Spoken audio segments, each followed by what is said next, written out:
Russia's nuclear deterrent is burning. Not metaphorically, not as an analyst's hypothetical, literally burning, on tarmac thousands of kilometers inside Russian territory, in places Moscow told its own generals were untouchable. Let that sink in for a moment. The aircraft that carry Russia's nuclear cruise missiles, the Tu-95s, the Tu-22M3s, the Tu-160s, the platforms that form the airborne leg of the most expensive nuclear triad on Earth, were destroyed by $2,000 drones smuggled into Russia inside wooden cabins on the back of civilian cargo trucks. And when the fires finally stopped, NATO's own assessment confirmed what Kyiv already knew. 34% of Russia's strategic cruise missile carriers had been rendered inoperable in a single morning. This is not a story about a drone strike. This is a story about the total collapse of Russia's assumption that strategic depth equals strategic safety, and what that collapse reveals about the real condition of the most nuclear-armed nation on the planet. Pull the lens back, and what you are witnessing is not a battlefield event. It is a doctrinal verdict. Russia spent 3 years threatening the world with its nuclear arsenal as a deterrence shield, as a reason the West could not go further, as a reason Ukraine had to accept limits. And Ukraine's answer, delivered in the early hours of June 1st, 2025, was to reach 4,000 kilometers inside Siberia and set that shield on fire. What happens next changes everything, and I'm going to walk you through exactly why. To understand what just happened, you have to understand what Russia believed about the security of its nuclear delivery systems, and why that belief was never strategically sound, even before the first drone left its truck. Russia's nuclear triad has 3 legs. The ground leg is its intercontinental ballistic missiles, dispersed across hardened silos at locations like Kozelsk, Tatishchevo, and Domborovsky. The sea leg is its ballistic missile submarines, 12 vessels carrying close to 1,000 warheads across 3 Arctic naval bases.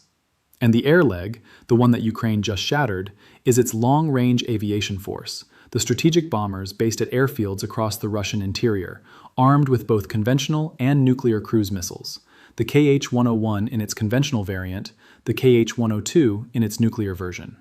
For decades, Russia treated those airfields as sanctuaries. They were deep. Engels 2 in Saratov was over 400 kilometers from Ukraine. Olenya, on the Kola Peninsula in the Arctic, was nearly 2,000 kilometers away. Belaya, in Irkutsk Oblast in Siberia, was more than 4,000 kilometers from the Ukrainian border. The doctrine was simple. Distance is protection. Rear areas are safe areas. If the enemy cannot reach your strategic delivery platforms, your deterrent is credible. That assumption was baked into every Russian strategic planning document written since the Soviet collapse.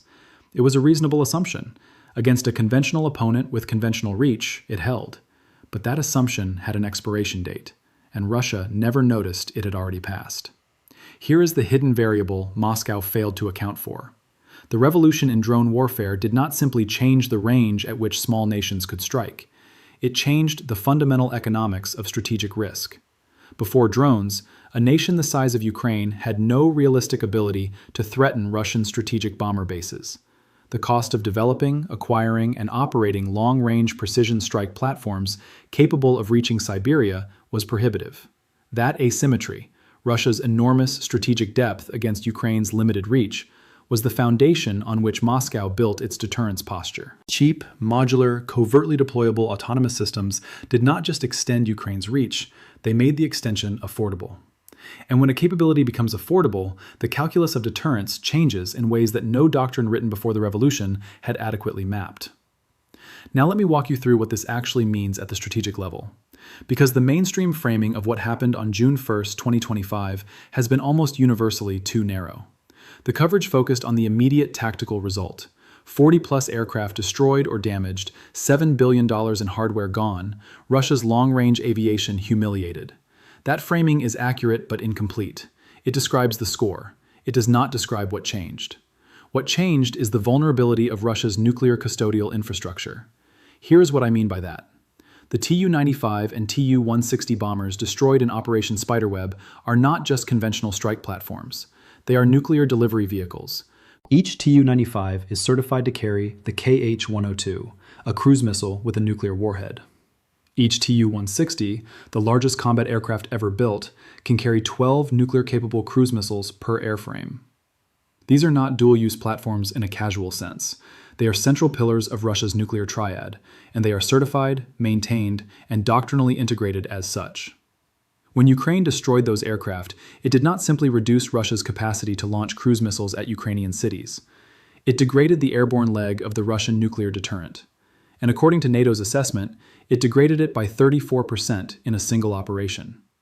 Now pull the lens back further, because the aircraft are only part of the story. Strategic nuclear delivery platforms do not operate in isolation. They require support infrastructure, fuel depots, maintenance facilities, command and control nodes, weapons storage bunkers. The warheads and missiles that arm those bombers must be stored somewhere. They must be transported, maintained, and kept at a state of readiness. That infrastructure, the custodial web that keeps the nuclear triad functional, is built around the same air bases that Ukraine just demonstrated it can reach. The Federation of American Scientists estimates Russia's total nuclear inventory at approximately 5,420 warheads as of 2026. Of those, roughly 1,700 are deployed on active strategic systems. The remainder sit in storage, at facilities associated with exactly the kind of strategic bases that Ukraine proved it can penetrate. When analysts at the Bulletin of the Atomic Scientists estimated the value of Russia's total strategic nuclear infrastructure, including delivery systems, warheads, storage facilities, maintenance complexes, and command architecture, the figure exceeds $28 billion. That infrastructure now sits inside a perimeter that Ukraine has already breached. That is the real headline. Not that bombers burned on a runway, but that the assumption of sanctuary around Russia's most sensitive military infrastructure has been permanently revoked. And it gets even more serious from here. Let me walk you through the timeline, because the progression matters. It reveals a doctrinal evolution that Russia never successfully countered at any stage. Ukraine first struck Engels Air Base, Russia's primary strategic bomber hub in Saratov Oblast, in December 2022. That attack used long-range drones that flew hundreds of kilometers into Russian airspace. Russia responded by dispersing its bomber fleet, moving aircraft to Alenia in the Arctic, to Belaya in Siberia, to Diaghilevo outside Ryazan. The logic was classical. If your assets are concentrated in one location, and that location proves vulnerable, you disperse. The assumption was that dispersal to more remote locations would restore the safety margin. Ukraine observed the dispersal, cataloged the new locations, and spent 18 months preparing a response. In May 2025, open-source intelligence analysts tracking Avivector satellite imagery reported that Olenia had become a concentration point for the dispersed fleet.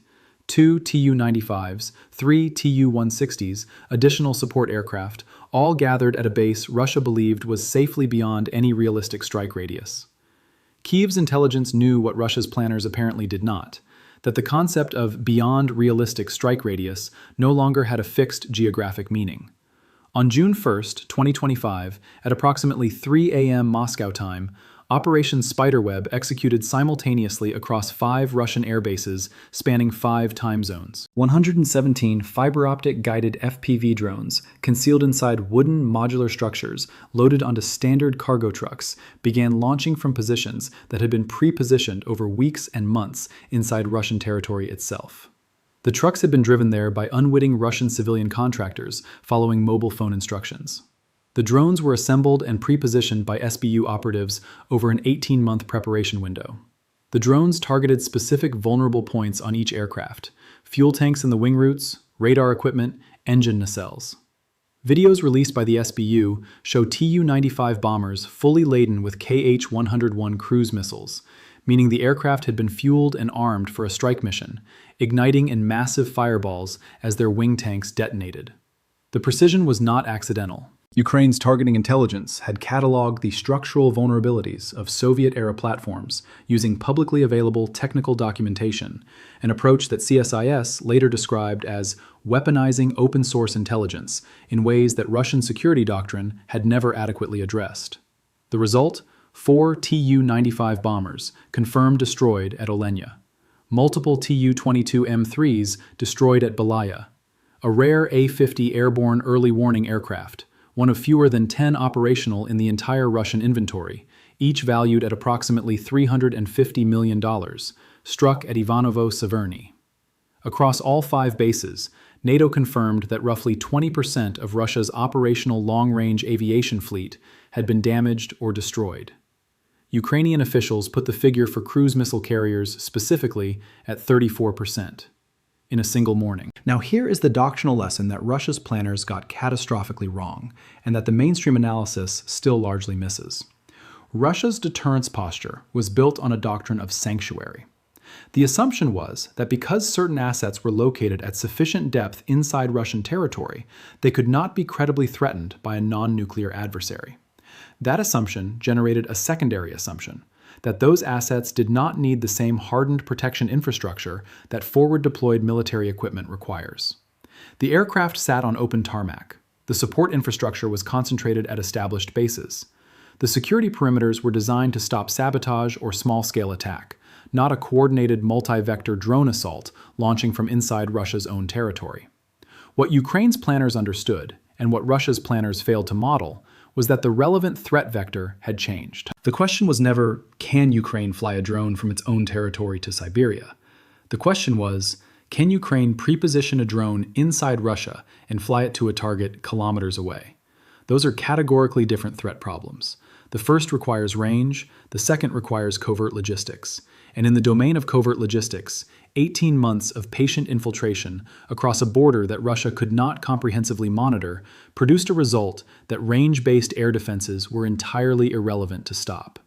Russia's air defense doctrine was optimized for the wrong axis of threat. The S-400 and S-500 systems are extraordinarily capable against aircraft and ballistic missiles approaching from outside Russian territory at altitude. They were not designed to intercept FPV drones launched from inside Russia at zero altitude. The threat came from the wrong direction, from below the radar floor, from inside the perimeter. And that is precisely the kind of assumption collapse that produces strategic catastrophe. This is the broader pattern, not a tactical surprise, a doctrinal failure baked into a fixed worldview that Russia could not update fast enough because the worldview was load-bearing. If Russia acknowledged that strategic depth no longer guaranteed sanctuary, it would have had to acknowledge that every major assumption about the safety of its most valuable military infrastructure was wrong. And acknowledging that would have required a complete reorientation of how it positioned, protected, and planned around those assets, at a cost and operational disruption it could not absorb while simultaneously fighting a land war in Ukraine. So it did not acknowledge it, and Ukraine executed accordingly. The consequences cascade, and they cascade in ways that extend well beyond the immediate military balance. First, the irreplaceability problem. The Tu-95 made its first flight in 1952. The Tu-22M3 has been out of production since the Soviet collapse. The supply chains that produce their components, engines, avionics, airframe materials, were distributed across the Soviet Union and no longer exist in consolidated Russian form. CSIS analysis published in early 2026 concluded that Russia lacks the industrial base to quickly replenish these losses. Even repairing damaged airframes may prove prohibitively difficult. These are not aircraft that can be ordered from a production line. They are irreplaceable relics of a Soviet-era industrial capacity that modern Russia cannot reconstitute. That means the 34% degradation of Russia's strategic cruise missile carrier fleet is not a temporary condition. It is a permanent reduction in the airborne leg of the Russian nuclear triad. Second, the dispersal penalty.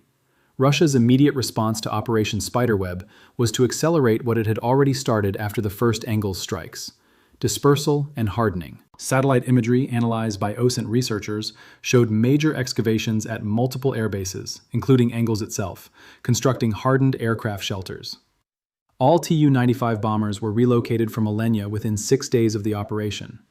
Russia began moving its strategic aviation further east, deeper into Siberia, and exploring options for underground storage of aircraft. But dispersal imposes its own costs. A bomber fleet spread across a wider geographic network requires a wider air defense umbrella. It creates more logistical complexity. It reduces the speed at which aircraft can be concentrated for a coordinated strike mission. And it does not solve the fundamental problem, because Ukraine demonstrated that the threat is not range-based. Dispersing aircraft further away does not remove them from the threat envelope of a covert logistics operation that can pre-position inside Russian territory.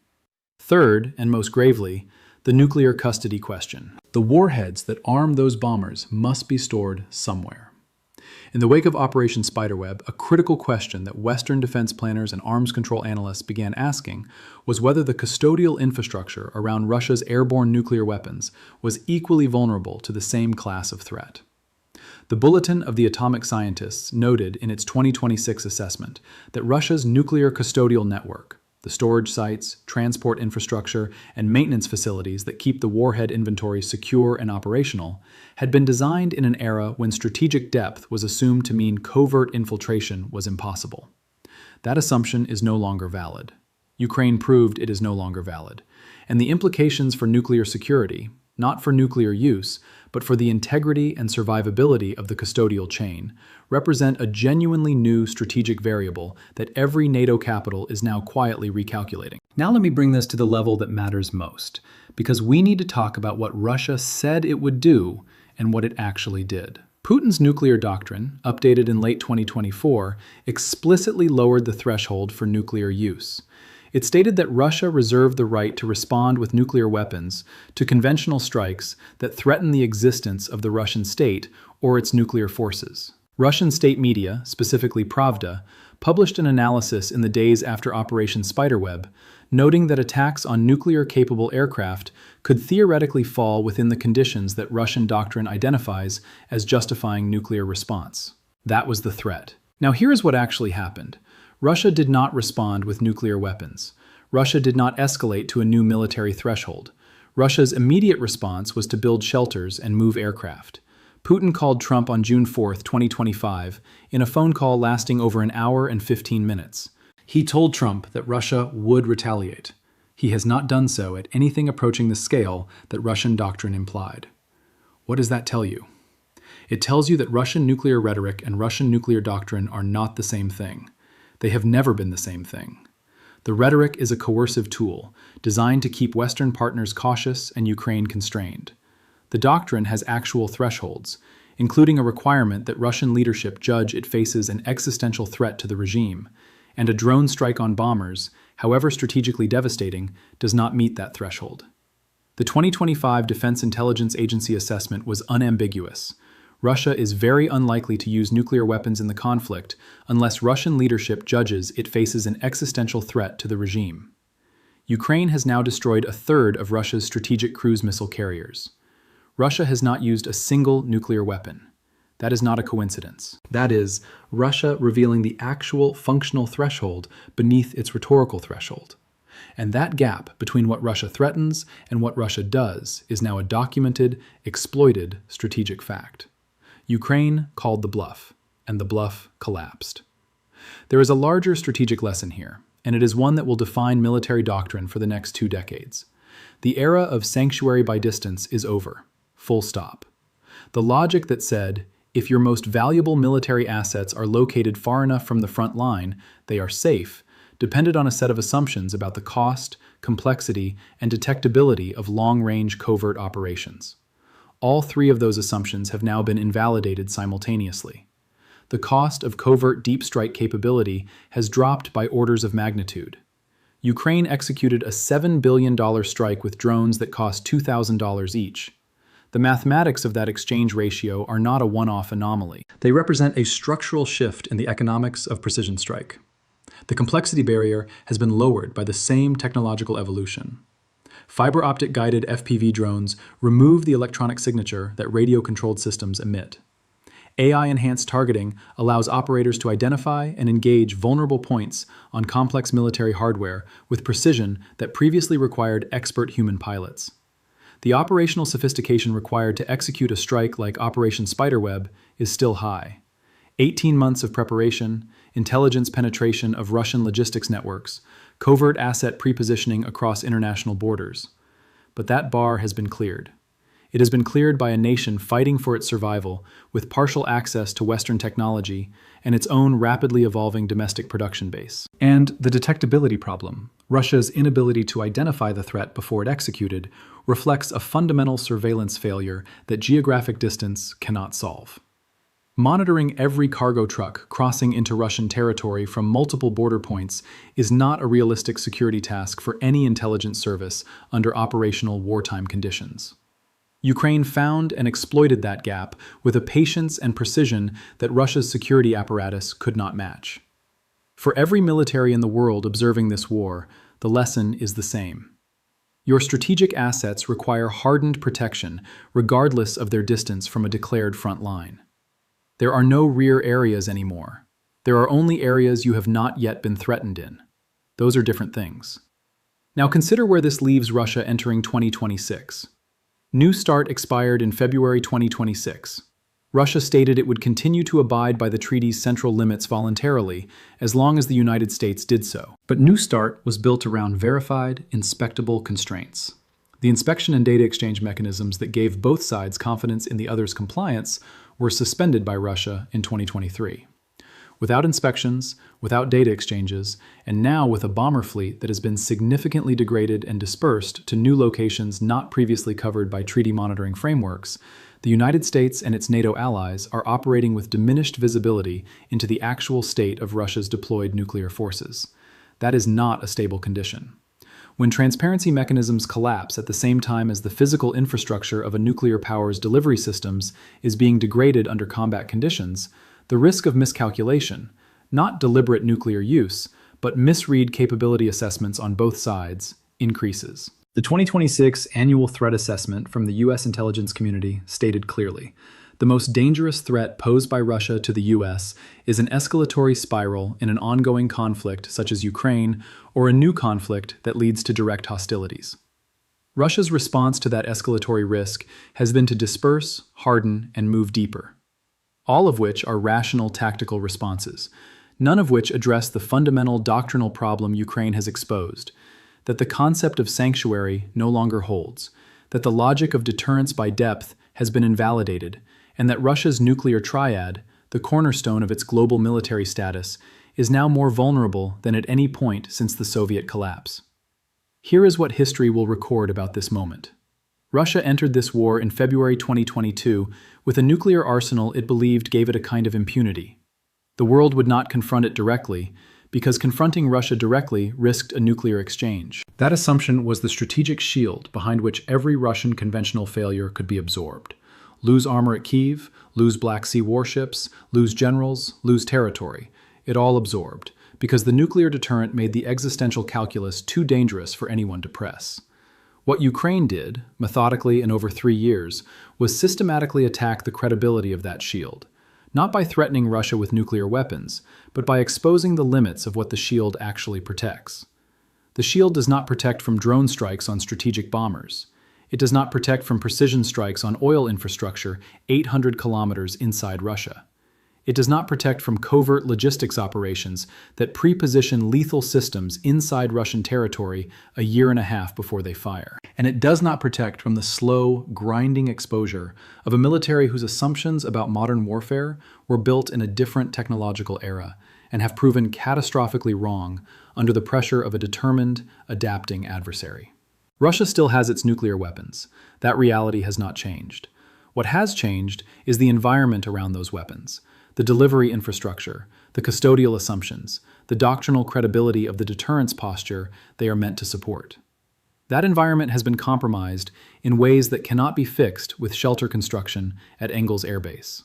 The real question, and this is where the analysis has to stop because the answer is still being written, is whether Russia can adapt its nuclear posture fast enough to restore deterrence credibility before the next capability Ukraine has developed reaches the next assumption Russia has not yet been forced to revise.